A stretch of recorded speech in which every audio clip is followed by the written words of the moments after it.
బీహార్లో 1.5 కోటి మంది మహిళలు ఒక్కొక్కరికి 2 లక్షల రూపాయలు ఇస్తామన్న హామీని నితీష్ కుమార్ నెరవేర్చితే తాను రాజకీయాల నుంచి పూర్తిగా తప్పుకుంటానన్నారు జన్ సురాజ్ నేత ప్రశాంత్ కిషోర్. మంగళవారం పట్నాలో ఆయన ఈ సవాల్ చేశారు. బీహార్ శాసనసభ ఎన్నికల్లో జన్ సురాజ్ పార్టీ కనీసం ఒక్క సీటైనా గెలవని నేపథ్యంలో పీకే ఈ వ్యాఖ్యలు చేశారు.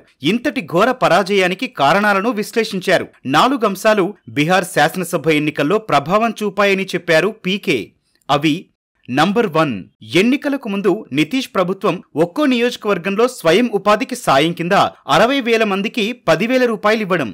నంబర్ 2, రాష్ట్రంలోని 1,50,00,000 మంది మహిళలకు 2 లక్షల రూపాయలు ఇస్తామన్న హామీ. నంబర్ 3, రాష్ట్ర వ్యాప్తంగా ఓట్ల చోరీ. నంబర్ 4, నితీష్ సామ్రాట్ చౌదరి తరహాలో బీహార్ ప్రజలను, రాజకీయాలను తాను అర్థం చేసుకోలేకపోవడం.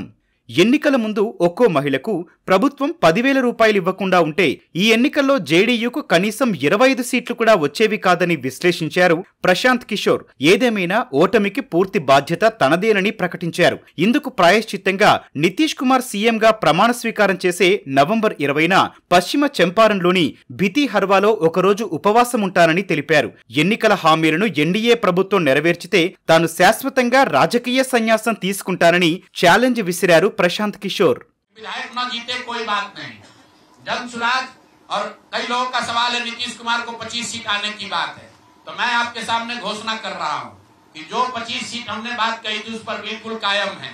अगर नीतीश कुमार ने, उनकी सरकार ने ये वोट खरीदा नहीं है, इनको 2-2 लाख रुपए दे दे, मैं बिल्कुल राजनीति से संन्यास ले लूंगा, उसमें कहीं कोई दिक्कत नहीं है, कहीं कोई दिक्कत नहीं। बिहार के 1.5 करोड़ लोगों को 2-2 लाख रुपया नीतीश कुमार दिलवा दे, मैं मान लूंगा कि हमारे आकलन में गलती थी, हमारी गलती थी।